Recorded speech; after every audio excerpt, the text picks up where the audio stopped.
Presidente interino da Câmara anula a votação do impeachment e determina que deputados deliberem novamente. Presidente do Senado desconsidera a decisão e dá continuidade ao processo contra a presidente Dilma Rousseff. E esta edição destaca também: projeto em análise na Câmara quer proibir o correntão no desmatamento das florestas brasileiras. Comissão de Trabalho da Câmara estuda a proposta para substituir cotas raciais por cotas sociais em universidades e concursos públicos.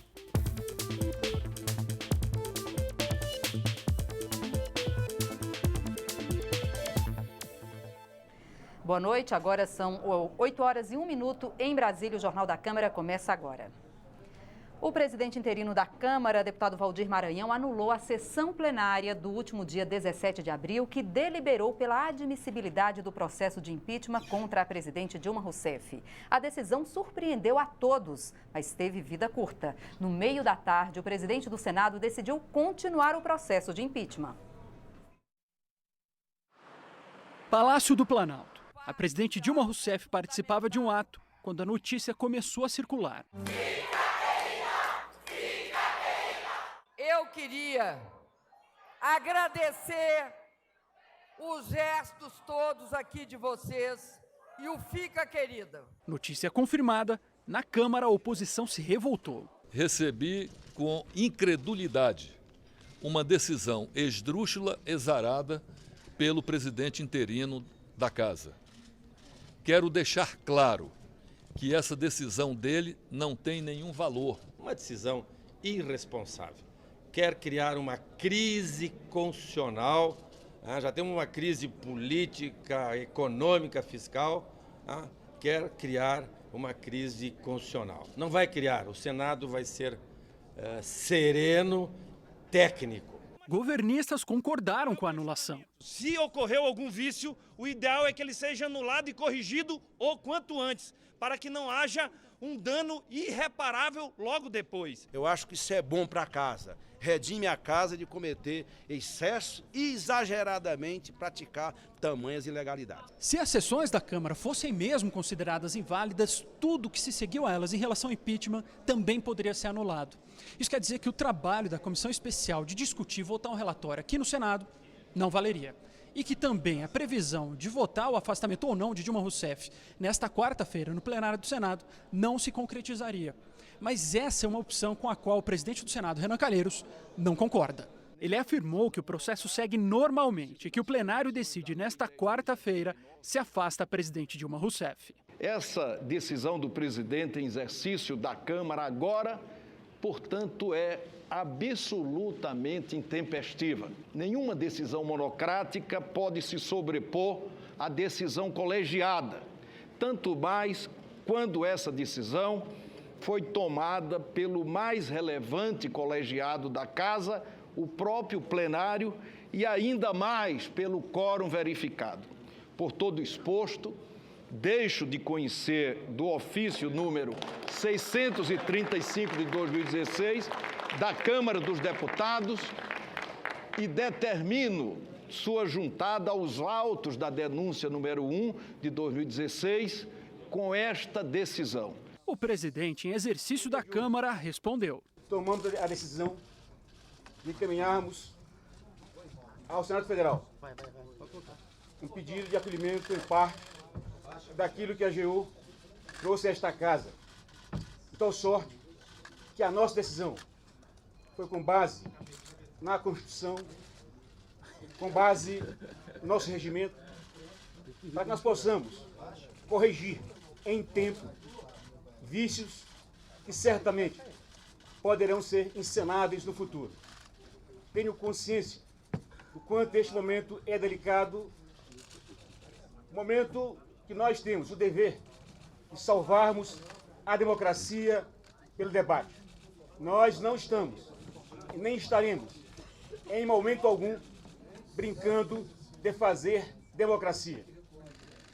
Quero, com essas palavras, me dirigir a todos vocês que aqui estão, que têm o dever de levar aos lares brasileiros, mundo afora, que o nosso país tem salvação. Pela democracia, pelo embate, pelo combate. E o rigor das leis é que dá ao cidadão as suas garantias individuais. A decisão do presidente em exercício da Câmara teve como base um pedido da Advocacia Geral da União. 8 dias depois dos deputados terem votado pelo impeachment em plenário, a AGU entrou com um recurso questionando a sessão. Veja na reportagem quais argumentos foram aceitos pela presidência da Câmara. O presidente em exercício, Waldir Maranhão, anulou a sessão com base em 4 pontos. O primeiro deles, não poderia haver orientação de partido. Nós vamos votar sim ao impeachment da presidente Dilma Rousseff.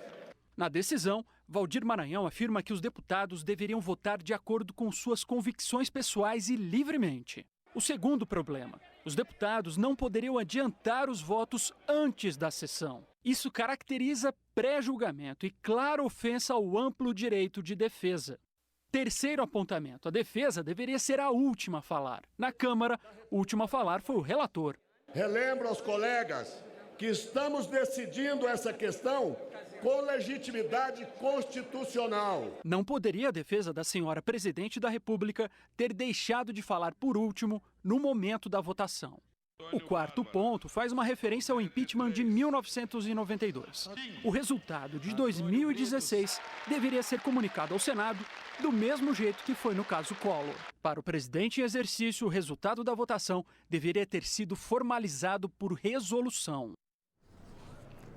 O deputado Júlio Lopes entrou hoje com uma representação no Diretório Nacional do PP, pedindo que o deputado Waldir Maranhão seja expulso do partido. Lopes também sugere que o colega seja suspenso da vice-presidência da Câmara e deixe de exercer o cargo de presidente durante o afastamento do deputado Eduardo Cunha. O argumento da ação é de que Maranhão teria violado a orientação do partido ao votar contra o impeachment da presidente Dilma Rousseff. Nesta terça-feira, o PP na Câmara se reúne para discutir uma moção de repúdio de parte da bancada contra Waldir Maranhão. E o ministro do Supremo Tribunal Federal, Luiz Fux, negou um pedido de liminar do deputado Paulo Teixeira, do PT de São Paulo, para que a sessão da Câmara do último dia 17 de abril fosse anulada.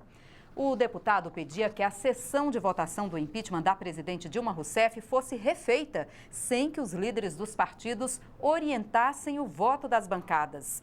O ministro Luiz Fux argumentou que se trata de questão interna do Legislativo e que não havia fundamento jurídico suficiente no mandado de segurança. E se na Câmara o presidente interino determinou que se refaça a votação do impeachment em plenário, o presidente do Senado desconsiderou a decisão e deu continuidade ao processo que apura suposto crime de responsabilidade da presidente Dilma Rousseff. E nós vamos agora ao Senado Federal, de onde falou ao vivo o repórter Marcelo Westphalen, que tem outras informações. Marcelo, boa noite. Foi lido agora há pouco, o Senado concluiu a leitura do processo aí contra a presidente Dilma Rousseff. Quais são as suas informações? Boa noite, Jaciene. A expectativa é que o relatório fosse lido no plenário do Senado no início da tarde. Mas por conta da decisão do presidente interino da Câmara, deputado Waldir Maranhão, de cancelar a sessão de votação do impeachment na Câmara, a leitura do relatório aqui no Senado teve que ser adiada. Os senadores precisariam responder se devolveriam o processo para a Câmara ou se seguiriam com o rito normal do processo de impeachment. O presidente do Senado, Renan Calheiros, se reuniu com outros parlamentares na residência oficial e de lá veio direto para o plenário do Senado, já com a decisão tomada. Renan Calheiros determinou que o impeachment terá que prosseguir com o seu rito normal. Diante da decisão, houve fortes protestos de senadores governistas e até um princípio de tumulto. Vamos ver.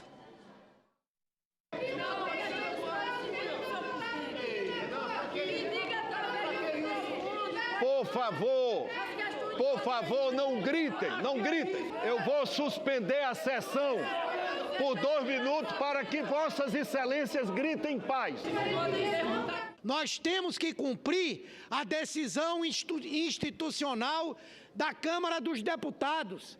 E hoje, a decisão que está colocada é a de anulação da decisão da sessão que levou à decisão de afastar a presidente da República ou de receber aquilo que foi a decisão, o pedido do impedimento. É como se um juiz de primeiro grau tivesse decidido sobre um feito, sobre um processo, esse processo sobe à segunda instância, ao segundo grau, e depois de subir, o juiz de primeiro grau tenta decidir novamente sobre aquilo que já está em outro grau de deliberação. Portanto, matéria preclusa, intempestiva, sem instância de deliberação, sem competência para falar mais nesse processo. E depois de muitos discursos na tribuna, o relatório do impeachment foi lido e logo em sequência a sessão foi encerrada. A expectativa agora é que o relatório seja votado na quarta-feira. Se ele for aprovado por maioria simples, ou seja, metade mais um dos senadores, a presidente Dilma será afastada do cargo por até 180 dias. Mas se o processo for rejeitado, o impeachment será automaticamente arquivado. Jaciene. Obrigada, Marcelo, pelas informações. A semana no plenário começa em clima de muita indefinição. A polêmica em torno do ato da presidência que invalida a votação do impeachment na Câmara, somada à expectativa sobre o andamento do processo no Senado, podem inviabilizar qualquer deliberação dos deputados. A gente conversa agora com a repórter Paula Bittar, que acompanha as votações no plenário Ulisses Guimarães. Paula, boa noite. Os deputados devem votar pelo menos a medida provisória que prevê ações de combate ao mosquito Aedes aegypti, ou será que até isso vai ficar difícil? Boa noite, Jaciene, você também. A situação está realmente delicadíssima. A gente tem 3 medidas provisórias trancando a pauta, 3 projetos do Executivo com urgência constitucional também trancando a pauta. Ou seja, teria muita coisa para votar, mas é isso que você comentou. Possibilidade de o Senado votar o impeachment, o afastamento do presidente Eduardo Cunha do mandato e também da presidência da Câmara na semana passada, e agora esse primeiro ato do presidente interino, o deputado Valdir Maranhão, tudo isso pode acabar atrapalhando as votações. E uma dessas medidas provisórias que trancam a pauta é justamente essa que busca aí garantir mais recursos, mais dinheiro para o combate ao mosquito que transmite a dengue, o zika vírus, a febre chikungunya, mas pode ser que realmente nessa semana fique tudo muito difícil de ser analisado. A gente vai saber um pouquinho mais na reportagem. A medida provisória 712 define ações de combate ao mosquito transmissor do zika vírus e da dengue. A comissão que analisou a MP criou um programa específico para incentivar a pesquisa científica, a vigilância sanitária e o sistema de notificação dessas doenças. Outras sugestões foram aceitas pelo relator. Podemos destacar aqui, especificamente, uma alteração que permite hoje a ampliação do uso dos centros de reabilitação, a forma de tratamento das penalidades para quem for reincidente no caso de encontrar-se focos do mosquito.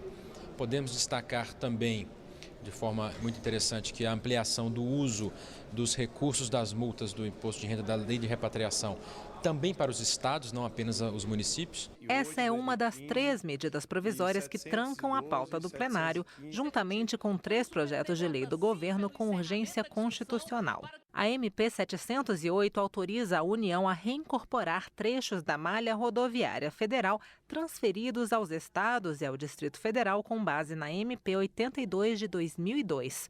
A MP 715 destina recursos para o Ministério do Desenvolvimento Agrário para pagamento do benefício Garantia Safra de 440 mil agricultores familiares.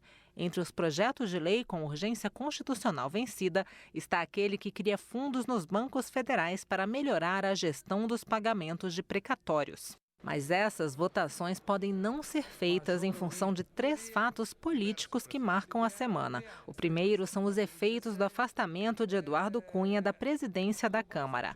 O segundo é a expectativa de votação pelo Senado da abertura de processo contra Dilma Rousseff, que também pode ser afastada do cargo. E o terceiro, a decisão tomada pelo deputado Valdir Maranhão, substituto de Eduardo Cunha, de invalidar a votação em que os deputados autorizaram o Senado a seguir em frente com o processo de impeachment da presidente.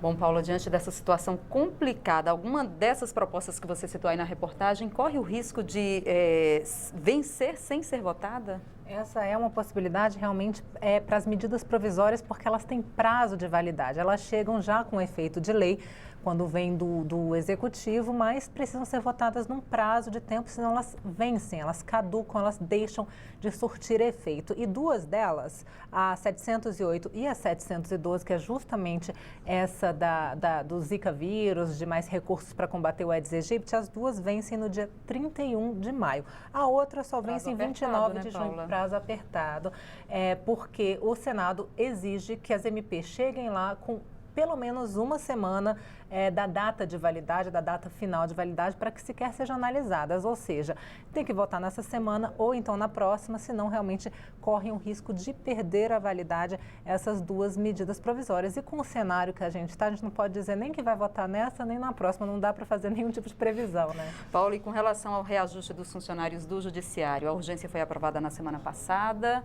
e o mérito? Bom, também é outra dificuldade, era uma proposta que tinha bastante chance na semana passada, estava todo mundo cobrando. Foram aprovadas as urgências para as propostas que prevêem o reajuste dos servidores do Judiciário, dos servidores do Ministério Público e também dos subsídios dos ministros do Supremo Tribunal Federal. Agora, a urgência ela só acelera a tramitação, é preciso ainda votar as propostas em si. E agora a gente tem esse cenário em que o PT está obstruindo as votações como um protesto a todo esse processo do impeachment e deputados da oposição, que são oposição agora, mas que no eventual governo de Michel Temer podem acabar fazendo parte do governo, acham melhor esperar para ver exatamente quem vai estar no governo e quais serão as prioridades. Ou seja, também ficou um pouquinho difícil. É possível que amanhã os líderes definam melhor essas questões. Tá certo, Paulo. Muito obrigada pelas informações. Imagina, boa noite a sempre. Boa noite. O primeiro secretário da Câmara, deputado Beto Mansur, afirmou que a mesa diretora ainda vai definir por meio de ato como ficam os benefícios recebidos por Eduardo Cunha. Ele foi afastado do mandato de deputado e da presidência da Câmara por decisão unânime do Supremo Tribunal Federal na semana passada. Entre os benefícios estão salário, foro privilegiado, segurança particular, direito ao uso de jato da Força Aérea Brasileira, cota parlamentar, verba de gabinete, carro e residência oficial. A divergência de entendimento entre técnicos da Câmara sobre a situação. Até o fim da semana passada, a tese mais forte era a de que Eduardo Cunha deverá perder quase todos os benefícios, ficando apenas com o foro privilegiado, o que permitirá que ele continue sendo investigado pela Procuradoria-Geral da República e que seja julgado pelo Supremo Tribunal Federal. O ato da mesa não tem data certa para ser editado, mas, segundo Mansur, a ideia é garantir os mesmos direitos que a presidente Dilma Rousseff manterá caso seja afastada da presidência da República. E você vai ver depois do intervalo, deputados sugerem que gastos com atividades esportivas, medicamentos e cursos de idiomas sejam deduzidos no imposto de renda de pessoas físicas. E você vai ver também. Comissão de Trabalho da Câmara estuda proposta para substituir cotas raciais por cotas sociais em universidades e concursos públicos. A gente volta já.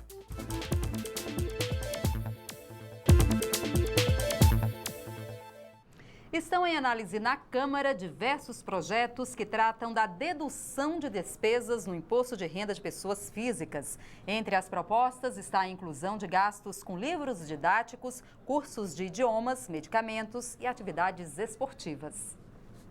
A proposta reserva 20% das vagas para candidatos oriundos de famílias com renda igual ou inferior a um salário mínimo e meio per capita, alterando assim o critério racial para critério socioeconômico. O deputado Orlando Silva discorda do projeto. Eu sou contra esse projeto porque eu acredito que é necessário medidas para superar o racismo, o preconceito e a discriminação que ainda existe no Brasil. A Universidade Brasileira hoje já está diferente, já tem uma parcela da população negra bem maior do que tinha há 10, 20, 30 anos atrás. Há uma diferença em prejuízo da população negra, mesmo entre os pobres. Então não basta apenas o recorte econômico, o recorte social. O tema é polêmico e quando perguntamos às pessoas nas ruas o que achavam dessa proposta de mudança de critérios para as cotas, Elas expressaram as seguintes opiniões sobre a questão. Nesse ponto eu concordo. Por quê? Porque as cotas estão para uma pessoa que não tem condição de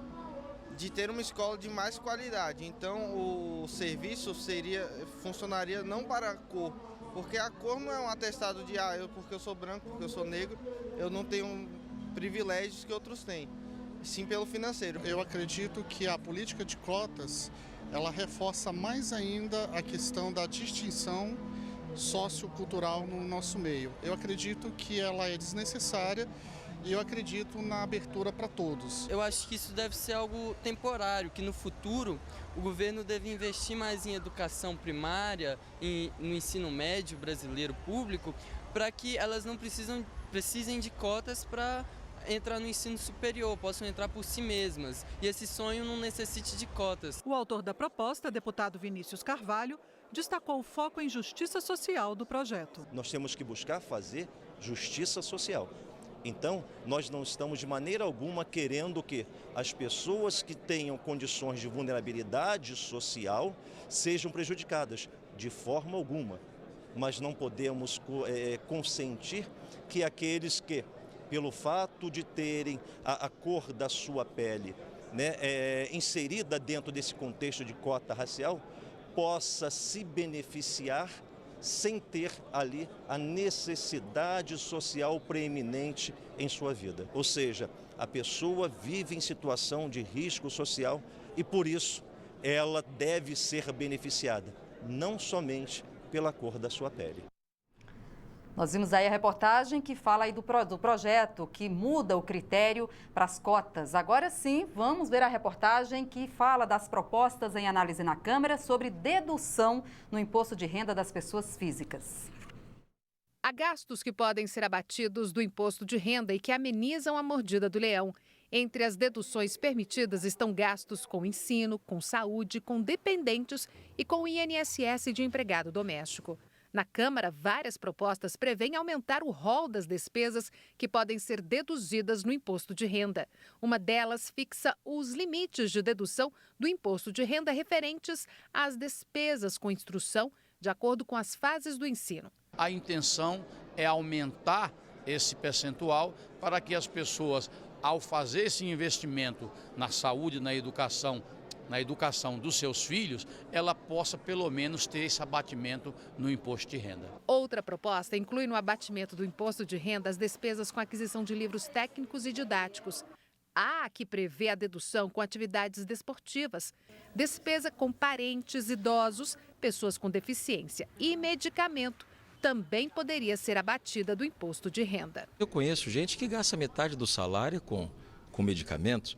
Tem pessoas com deficiência, famílias com pessoas com deficiência, que a mãe tem que sair para trabalhar, né? E vai deixar a pessoa com quem? Tem o gasto, para uma pessoa ficar cuidando, tem o gasto com os medicamentos. Então, nada mais justo do que incluir essas situações, medicamentos, pessoas com deficiência, idosos, enfim, incluir no rol de situações que possam ser abatidas no imposto de renda, porque vai facilitar em muito a vida de milhões e milhões de brasileiros. Há quem defenda não só o aumento de itens sujeitos à dedução do imposto de renda, mas também a mudança das alíquotas do imposto.